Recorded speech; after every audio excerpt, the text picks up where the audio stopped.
First off is TCC. If I can please have TCC manager Craig Turner come up to the stage.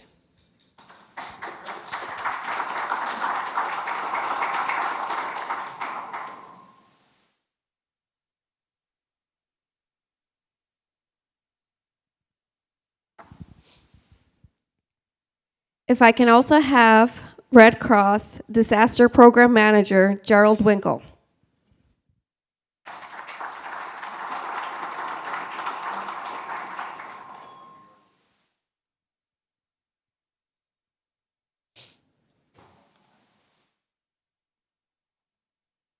Thank you. Craig, let's start with you first. What are TCC roles and responsibilities? Well, Temecula Citizen Corps is a group of volunteers here in Temecula, and we have our sphere of influence, which goes up to Murrieta. And our main function as volunteers is to support the fire department in the case of a disaster. As we all know, if we have a major disaster, the fire department is going to be going to be well involved in the incident. Our volunteers are sort of a backfill to help them in emergency response. We train our members in search and rescue, that is light search and rescue, first aid, triage. Triage is trying to sort the victims based on classification of their injury.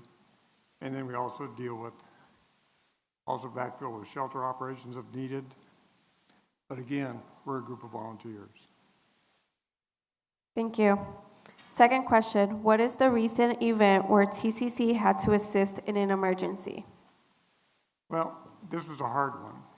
Reason being, in Temecula area, since I've been here with the Citizen Corps since 2006, we really haven't had any major emergencies. When we've been called out, it's been primarily for missing children. We've done that about 4 times. We've gone up to Lake Elsinore. We've gone up to the Paris area. We've also done it a couple times here in Temecula. What happens then is I'm notified, or our manager is notified, that we need to activate members of TCC. We would then call our members out, meet at a meeting place, local area. The sheriff's department is primarily in charge of that incident. We're just the bodies that come in there to help. We're the feet on the ground to go look for this kid. Perfect. Number 3, please explain your interactions and coordination with first responders, volunteer organizations during that emergency. Say that again? Please explain your interactions and coordination with first responders, volunteer organizations during an emergency. Okay, first of all, we're going to be activated by the city. If we're not activated by the city, then we're not going to be out there as TCC. We're going to be told who to report, where to report, and who's going to be the incident commander. We, as volunteers, would not be the incident commander out there. Maybe we would have an incident command for our volunteers under the fire department. So if we're out there, especially for the kids, like I said, we were under the police department. They were the ones running the show. They give us, here's your mission, here's the area we want you to go search. We would develop our teams of 4 people, and our 2 people, and go out and do that area search that was required. And then we'd report back what we found and what we didn't find. But again, our coordination is, we get our mission basically from the fire department or the police department. Then we have our own incident, our own command amongst our team members. So we go out, we have a team commander for those 4 people going out and doing the search. Thank you. How does TCC assist in evacuations? Well, this is a school solution because we've never done it. But in the school solution, what we're going to do is, again, we'd be activated, be under the fire department, police department. They would tell us where to go. We would probably be out there to direct evacuees on where to go, almost, standing out there as traffic directors. But again, not really directing the traffic, telling the evacuees where to go. If they need extra footwork to go knock on doors and make sure that people have evacuated. That could be one of our missions. And again, it's not, a lot of times your evacuations, you want to have uniformed officers telling people where to go to evacuate, because they've had, in the past instances that I've ever heard about, people would put on a vest, look official, and they would go tell people to evacuate. And then once the people evacuated, they would go in because they were basically burglars. So that's why we want to, incidents like this, it's the uniformed person that's going to tell people to evacuate. Great, thank you. I have a personal question. What programs do TCC members coordinate? Coordinate? Like CERT, Teen CERT? Oh. Okay, Temecula Citizen Corps is responsible for to the city to provide instruction to the citizens of the Temecula on community emergency response team. That's the CERT training. We offer 2 adult classes and we offer 2 teen classes. It's based on the national organizational structure for CERT. And what that entails is talking about the incident command system. We talk about how to do light search and rescue, how to do first aid, how do we do, we touch on home preparedness. We talk about how to use the fire extinguishers, and we actually go out and do that, put out fires. And we also talk about not only first aid, but triage. It's hard for us to understand, but triage determines, how do we sort victims based on their medical needs? Are they immediate, delayed, what minor? But again, we sort the folks out, and then the first responders, when we have the ambulances and that sort of thing available, we let them know who is to go out first and who can wait for that medical aid. But again, the CERT class, we do those 2 adult classes a year, spring and fall, and we do the teen class twice a year, spring and fall.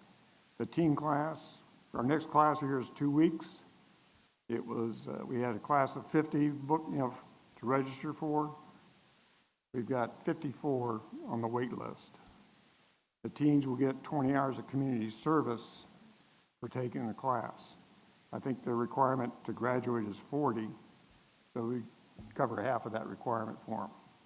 And this is the first class that's been this popular. Normally we get to 50, but hardly have we ever had a wait list. So I think it's getting known among the students that CERT class is a good way to get their hours. Thank you. So you mentioned that students get to know about the programs. How do you communicate the events occurring or programs, or how do you communicate with the public? Our focus is going to Facebook, Twitter, and then recently, last year, we started going through Peach Jar. I'd never heard of it, but one of the one of our members said, hey, maybe you ought to go to Peach Jar and advertise, that way. So that's what we do, go to the Temecula Unified School District, to the PIO office, give them our flyer, and they publish that on Peach Jar. And that's, I think, as soon as that hit the street, the registration lines lit up. But again, we also have a Facebook page for our TCC. We advertise it there, and we also advertise anything that we're doing as an organization. We try and get the word out for the adult classes and especially the teen classes. Perfect. Thank you. Gerald, let's start with you. What are your primary functions and responsibilities during a large-scale emergency? Good morning. Before I answer the question, I just wanted to thank the city and everybody for the award, which I gladly accepted on behalf of all of our volunteers. As you may know, we are a volunteer organization. 96% of all the people you see on any given disasters, be it a single family fire here in the city of Temecula, or even the forces right now who are attending to the Hurricane Florence, 96% of all those people you see are volunteers. They do not get paid. We feed them good, but that's about it. My thanks goes out to them, and especially here in the city of Temecula, we have two excellent volunteers, Ken Rieger and John Medina, who make this happen on every day, every night. They're out there on call and ready to deploy if disaster occurs. So my thanks goes out to them, and really the award is for them. They make it all happen. To answer your questions, our primary function and responsibilities in the grand scheme of things, if you think ICS, the Incident Command System, on a national basis, our main functions are sheltering, making sure that people who lost their homes due to flooding, due to earthquakes or fires, that we provide them with a place to stay, a safe place, a safe environment where they can go spend the night, have food, and can relax until we work on the long-term recovery. With that, in those disasters, we are usually tasked to provide the disaster mental health in form of licensed counselors. And again, those are volunteers, but they are licensed counselors who make themselves available to tend to the needs of the communities in the shelter. And not only do they tend to the clients we have, but they're also there for staff and the volunteers. As you can imagine, sometimes those are pretty traumatic incidences and scenes they're exposed to. And safety of our volunteers, of course, is number one. So we make sure that our volunteers have those mental health resources available to them as well. Just as a side note, everybody who gets deployed has to go through a training curriculum.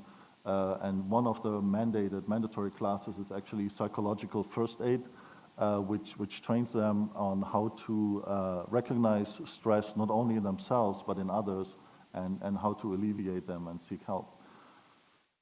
Disaster health services is also a task we usually meant to handle. In that regard, it's kind of like mental health. We have licensed nurses all the way up to doctors, brain surgeons who make themselves available to work in those shelters and tend to those needs. Of course, anything critical will be handed over to 911, to fire and emergency services. But there are simple things like, replacing medical equipment. It could be an insulin pump, it could be a wheelchair, it could be crutches, it could be as simple as providing power for the CPAP machine that they need to have a restful night, or simply replacing medication that is lost in the disaster. So all those mental health professionals will make that happen. So that's on a national level, but it also goes down on a very local level. If there's a single family fire here in the city of Temecula, we do have teams on standby 24/7 every day of the year, and they are ready to act. Usually they get called via EMD or the local fire department, and whenever there's a person or a family that cannot return to their home, we send those, we call them a disaster action team. They go out, assess the family needs and provide them with resources to go to a hotel, get food and get clothing. We make mental health and health services available to them, which happens quite often, but medications or medical equipment needs to be replaced. So it works on a very top level, like you see with Hurricane Florence, but all the way up to that single family fire, where you have a family affected on a very local level. Thank you. So picture this, an unexpected storm cell has dropped 4 inches of rain across southwest Riverside County shortly after a heavy fire season. The subsequent flooding and mudslides have caused multiple mandatory evacuations. Gerald, what do your next 2 hours look like? Well, if I can't find a place to hide from the phone, it actually just happened recently. With the Friday right after the Holy Fire, all of a sudden we got this call, hey, the Idlewild is expecting a storm cell, and this was the situation we were faced with. Just want to let you know, just like CERT or any other organizations, we do not self-deploy. We are not first responders by any means. I consider us second responders because we don't go into unsafe environments. So we need to get activated. So if usually what will happen in a situation like that, EMD or DPSS will give us a call, and then we will discuss what our plan of action is. In bigger scenarios, like we had with the Holy Fire, usually there's one unified command or an EOC, where everything, which is the brain of the operation. One of our first steps would be that we activate our volunteers who are trained to be a government liaison. What that means is they're trained to go into those emergency operation centers, and they can act on behalf of our organization. And again, those are volunteers. Those are not any degreed professionals who do that for their living. We're very lucky here in the county of Riverside that we have a very strong team of volunteers who are government liaisons who can fulfill this position to interact with the brain of the operation, the EOC, and then with our EOC, the one we have from the American Red Cross. So they can run things back and forth. If we have questions, we let our government liaison know, and they just turn around to the other person and get the information right away, and it works the other way around as well. And we're in a very fortunate situation, which most chapters, local chapters have not, that our team of government liaisons, they all come from a very extensive background in EMS, especially fire. I think 3 of those volunteers have been battalion chief in one stage of their careers, so they already have a very intimate level of emergency management, which really came to play in the Holy Fire, not only with the existing connections they have, they made it a lot easier to have that information flow both ways very easily and uncomplicated. So the other thing we would immediately activate is in cases like that, usually that would mean with evacuations that we need to find a home for those displaced clients. So our goal is to staff 2 shelters within 2 hours that can each serve a minimum of 200 people. We will activate a shelter team as part of a rapid response team, and they would go out, identify a shelter location. Usually that's in conjunction with DPSS or EMD, where they can say, hey, we can make this facility available. And we would go out there, we would assess the facility and make sure it's still suitable, that there's no construction going on or any unforeseen events that prevent the facility from being used. And then we would start have our logistics team come right after them, getting those trailers with the cots in and then all the medical equipment we need to provide health services, mental health services. And usually within 2 hours, you can expect us to have that shelter open and accept residents to be registered, be fed, be taken care of from a mental health and health services standpoint. And from there, depending on how the situation is, in the background in our EOC, we will start working immediately on the different shifts that the shelter teams have to do, the different positions. We work with a lot of partner agencies, as you can imagine, in regards to food. We don't really cook. The American Red Cross relies on partners to provide the feeding. We assist in the distribution of it. Usually it's in the shelter, or if it's a bigger area where a lot of people actually do not want to vacate the houses, we have our emergency response vehicles where we go out in feeding teams and go right into the residences that are affected and provide them the food there. As the operation or as the incidents progress and more the evacuations get lifted, the shelter operations will wind down. What usually then becomes an issue that people go into recovery mode. If there have been mudslides or flooding incidences, we have teams that distribute emergency supplies, and usually we supplement, the different agencies supplement each other so we don't give out the same thing twice and have a better coordination of what the residents actually need. It could be simple things like shovels or bleach, cleaning supplies, things like that. at the Holy Fire, masks were actually quite the desired object due to the diminished air quality. But having the big fires up north, it was very hard to find enough masks for our area here that was suitable for it. So we had to get creative and work with other chapters to make sure we had enough supplies for our local disaster. Yeah, that's about it. Usually after that, after the recovery mode, after the last shelter personnel leaves, the population in the shelter leaves, we can wind down the shelter operation and then resume to normal operation in steady state. Perfect, thank you. Last question, how do you communicate the updates to the public? Yeah, as you can imagine, with social media, with the explosion of social media in the recent decade or so, that has quite changed, sometimes for the good, sometimes for the worse, I guess. We have a special team of people who are trained in PIO and public communications.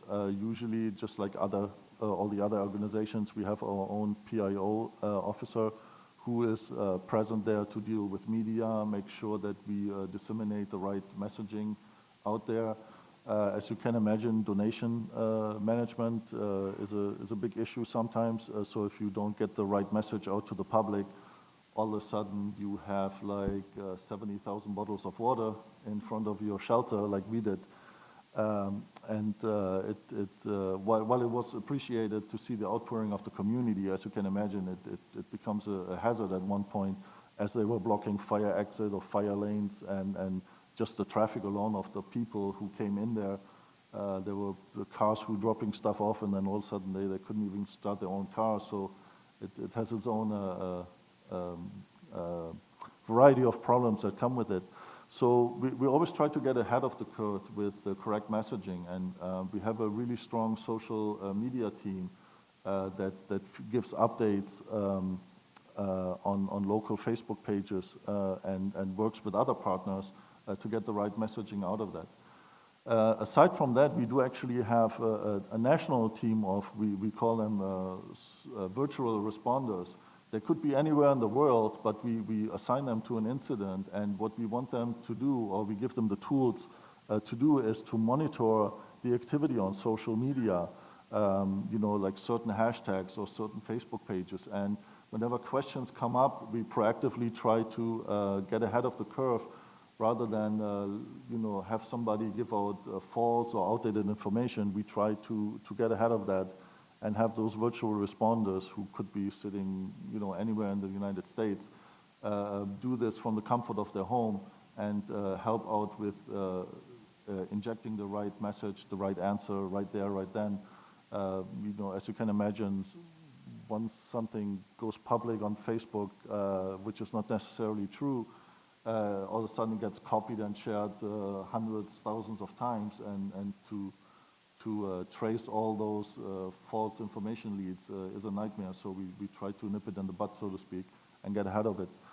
So not only do we have a local team of social media experts who do that, but we can also rely on supplemental virtual workers from all over the nation who are trained and willing to do that. Thank you. Do we have any questions out there?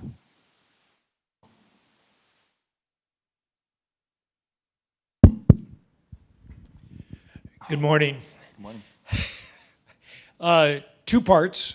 First part, last year, TCC and the Red Cross were both involved in setting up an evacuation and reception center during the Liberty Fire at Great Oak High School, and I was wondering if you could comment on some of the lessons learned and challenges from that. And part two is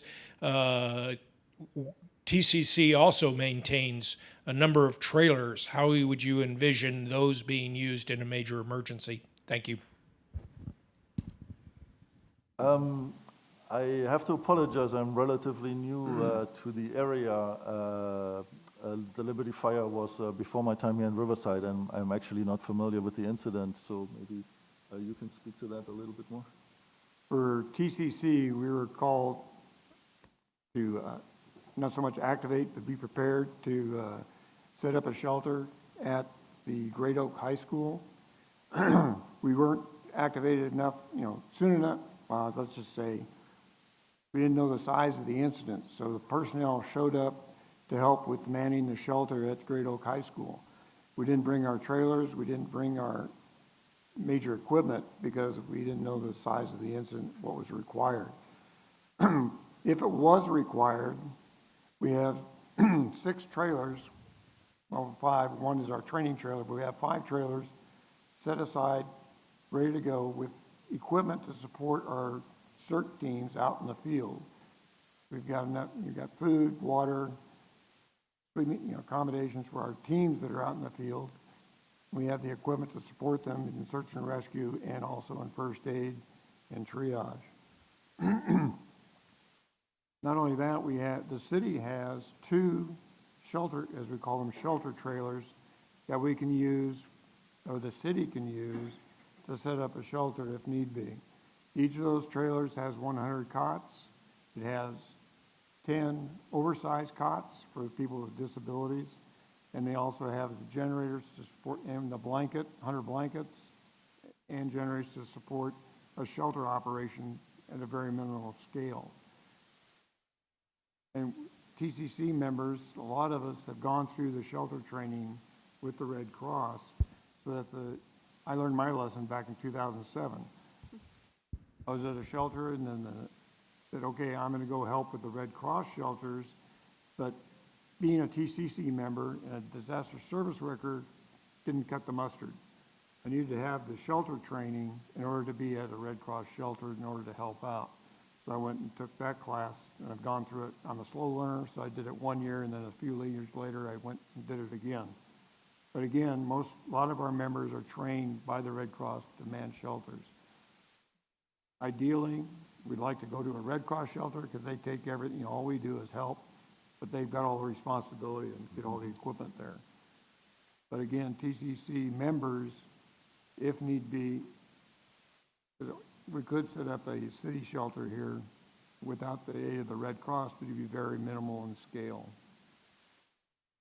Yeah, and we love CERT teams all over the place because they're really, not only do they have excellent local knowledge and resources, but they're all volunteers just like our people, and it's a great resource to supplement what we can bring to the table.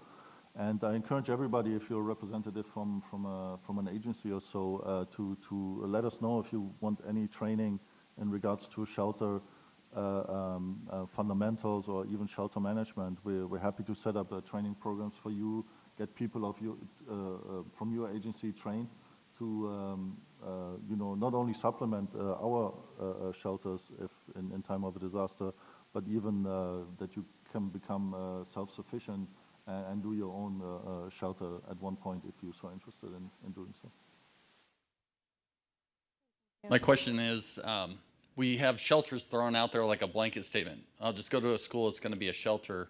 And recently we've seen care and reception facilities come in. Can you describe that interaction of what does that care and reception do, and when does it turn into a shelter, or does that shelter have to be there? Yeah, great question, thank you. So care and reception shelters are usually things we open right away for people to have a safe place to go. If the disaster turns into a longer-term situation where it actually goes into the night, we convert those care and reception centers immediately into a shelter, and make cots available and other means to make our population more comfortable. And then from there on, the shelter will operation as a full functioning shelter. Usually when we expect incidences where it can go either way, maybe the wind shifts and the fire will not last that long, we start out with a care and reception center, which can be done much faster than an actual shelter. But then we assess the situation through our government liaisons with the agencies who are actually on the front line. And then we determine, okay, do we need to go to a shelter situation or not, and turn it then into a shelter if needed.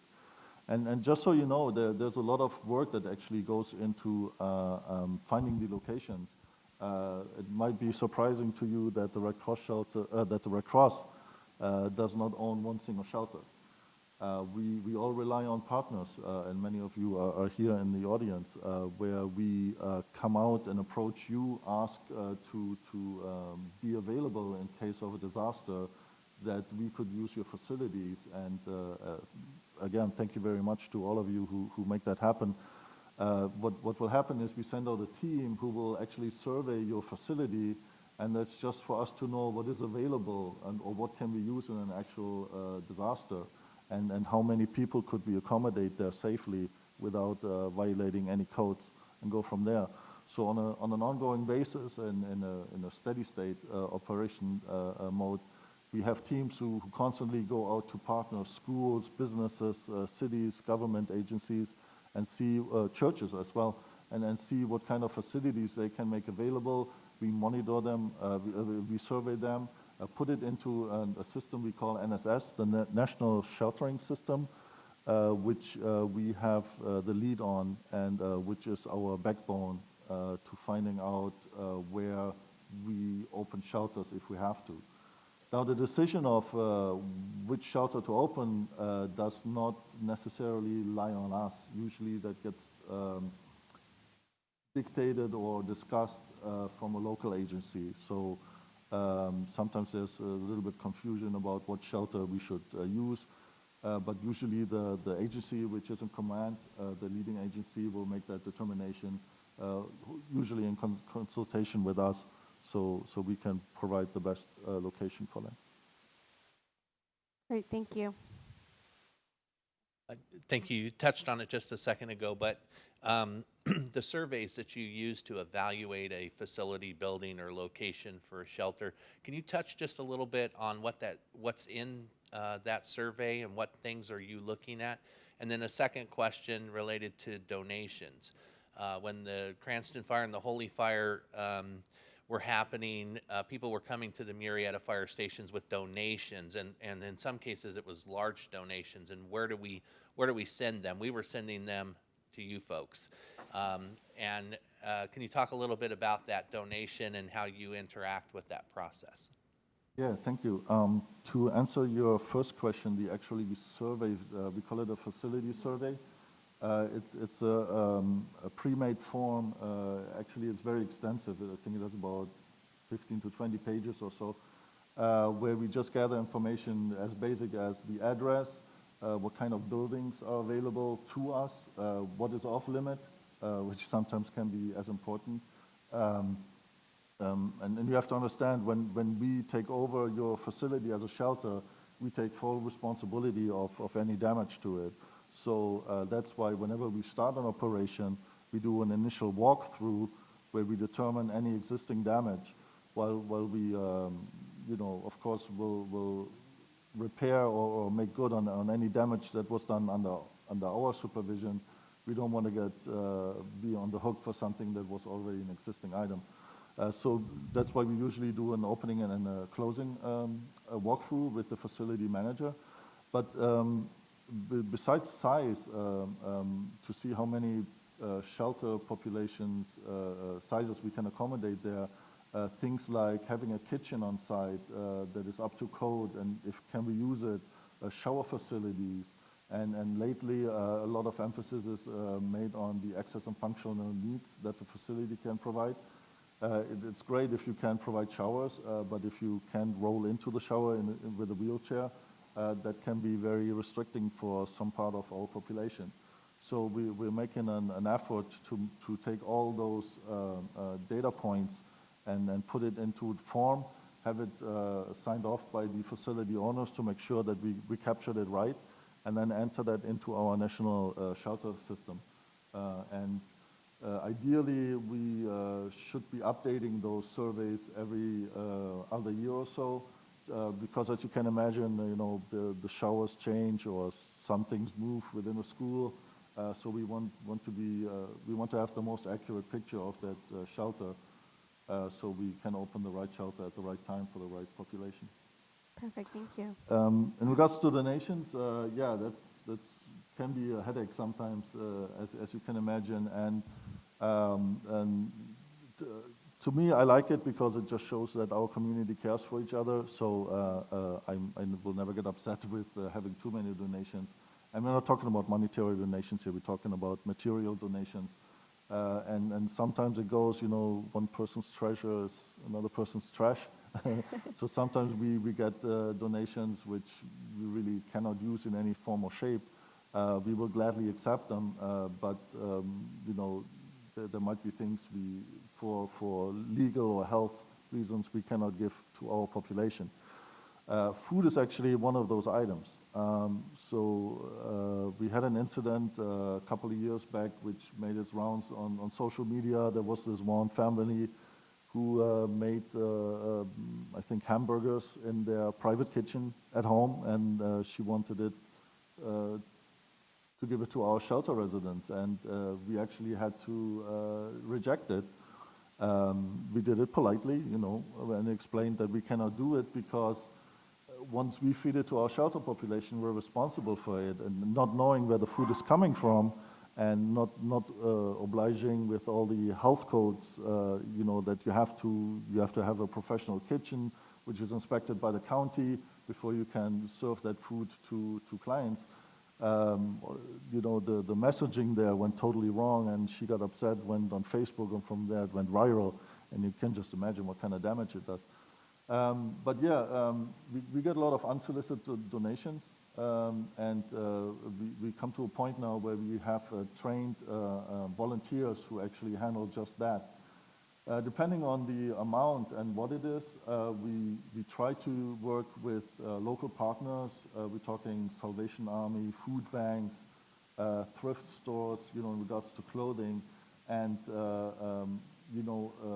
help them supplement our response by making the donations available to them, because they have the resources to do that. Sometimes we don't have warehouses where we can put it all together and have volunteers who sort through it and see what can be used, what cannot be used. Agencies like the Salvation Army, they're equipped for that, and then usually we partner up with them in that regard. Unfortunately, there are still, besides the messaging we put out that, hey, we don't need any more water, we have 70,000 bottles, there's still people out of the goodness of their heart who want to contribute. And it's sometimes hard to manage, and actually takes away from the resources we need to actually help the population. But that just comes with the territory, and then we try to adapt with it as best as we can. And it's a learning curve for both. It's a learning curve for the public and also for the agencies on how to better control it. And that's where teamwork comes to play. That we all the agencies get together, send out the right messaging to the population without giving conflicted information. Thank you. Question for both of you. Since most of your organizations are based on volunteers, can you give some specific examples of training and exercises you do to prepare your people for emergencies? Okay. What we do in the Temecula Citizen Corps is once a year we try and do a major exercise, a drill that exercises what we would actually do in a response in a major emergency. And that is, we just did one here 2 weeks ago, put on by the Southwest Riverside County. It was done by coordination with EMD, and they picked the coolest day of the year to do this. I think it was 105 to 108, 106 out there. But again, we had opened it up to 250 folks, 110 folks signed up for it to go out there and actually take part in this. We called it a refresher drill. And because it was so cool, we had approximately 55 folks show up.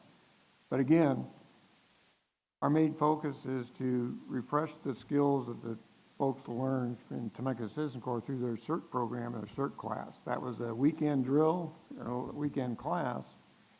So we try and throughout the year for our members of Temecula Citizen Corps, each month we offer a training session, and then we also try and do a major drill each year to exercise everything that we expect to learn in our CERT organization. And again, we have in Temecula Citizen Corps, we have 50 active folks that show up for our drills. While training, it will be about 25 folks show up for the drill training. But since I've been in Temecula Citizen Corps, we've done our 2 adult classes every year. So basically in the last 10 years, I estimate we've trained 500 folks in the community to take care of themselves. And that's our main function. Our main focus is to get these folks, go through our class, learn how to take care of themselves, and then they can take care of their families. So that's a family that the fire department, the Red Cross, may not have to worry about because they've gone through the session on how to prepare themselves for a disaster. And then if they can, join our organization, or if we do have a major disaster, what we teach in our class is, okay, we've got our core, the Temecula Citizen Corps, the members that are pretty dedicated. And if you took the class 5 years ago and you want to respond, we'll tell you in the media where, come to the Overland facility where we have our trailers and everything else. That's where we plan to start our organizations. Come to that facility, and we will utilize those CERT-trained folks to go out and do the mission that we're supposed to do for the city. And like I said, we don't self-deploy. The city will tell us where to go and what they need, and then we will organize our members and our teams to go out there and accomplish that mission. And what will happen is we get those folks that were trained 5 years ago, we'll put them together on a team with somebody that's actually more current in the training to go out and actually do what the city wants us to do. So we look for those 500 people that we've trained, or maybe 800 in the course of our organization's life, that they're still in the city. Hopefully they'll respond, take care of themselves, and then help with the city. Thank you. In the Red Cross, once you become, fill out your application, go through the background check, we pretty much throw you in training mode right away. There's I think right now we have about 6 classes, which we call fundamental classes, that every volunteer needs to take. Some of them are very simple. It just tells about the Red Cross, its mission, and what we do and what the volunteer can do. But then it goes on into more specific, generic topics, specific topics relating to psychological first aid, that no matter what you do in the Red Cross, you will always need, regardless of the position. From there, it branches out into all the different positions we have. Some positions are more training intensive than others. For example, if you become a caseworker where you actually have the authority to give out money to people who get displaced, we want to make sure that we take care of our donor dollars and make sure we have trained personnel in there who know all the guidelines and the protocol that comes with the responsibility of handling money on behalf of the Red Cross.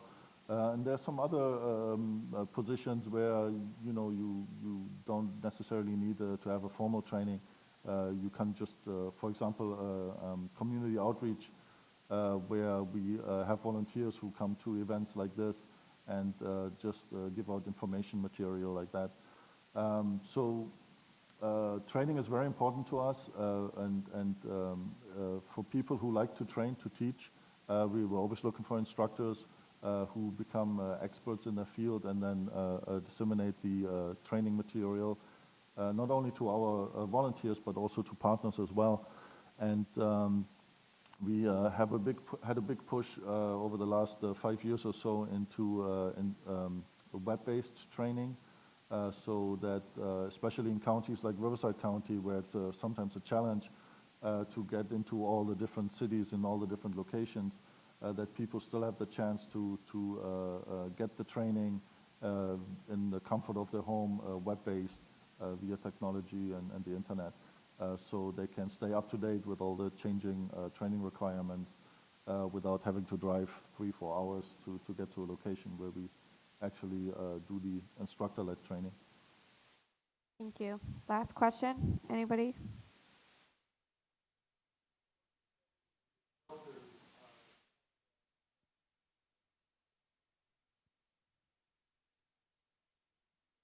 I don't have a number, but I wouldn't be surprised if it's probably 5% or less. As I said, none of the shelters we open or operate actually belong to the Red Cross. So we are at the mercy of the facility owner to enforce any policy regarding to pets. If a school is okay with dedicating a few classrooms for owners with cats and dogs, then we most certainly make that happen. But on most facilities, we actually have a hard stop where they do say, no, because of insurance reasons that they have to fulfill, or requirements they have to fulfill, they cannot allow a single pet, unless it's a service dog, on their premises. And we are in the tough position to enforce that. And as you can imagine, that sometimes leads a part of the population not to come to our shelters just because of that restriction. And unfortunately, we often do get the blame for it, but in reality, we're just enforcing the rules that were given to us because we don't own the facility. I think we've done a very good job on the Holy Fire, especially working with animal control to a point that they were actually on site and taking possession of the animals and then also bringing them back once the shelter population can go back to their houses.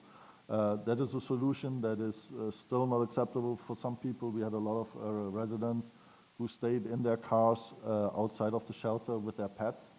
We of course, we will tend to them, make sure they're okay, that they have access to food and water for their pet and themselves.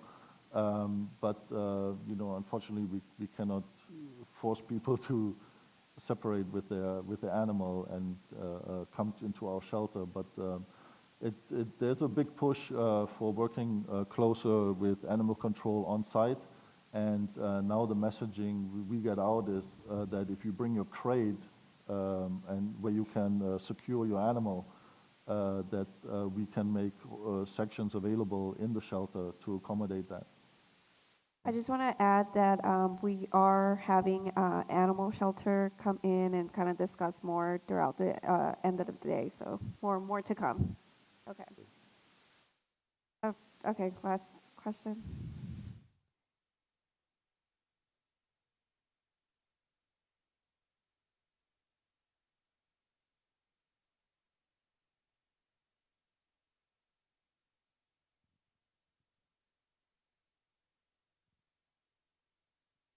As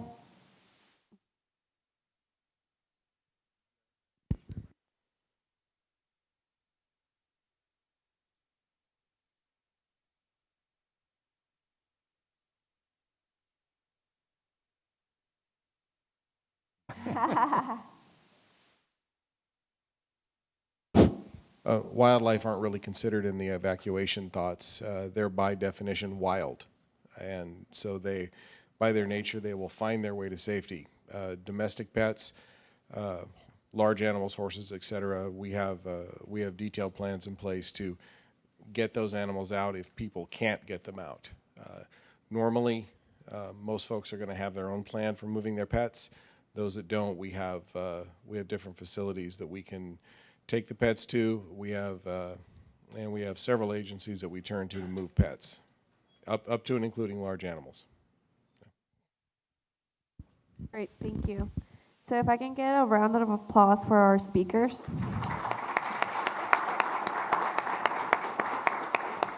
On behalf of the City of Temecula, we want to thank you for speaking, and we have a few gifts for you. If I'd known I was going to get this, I'd volunteer for more panels.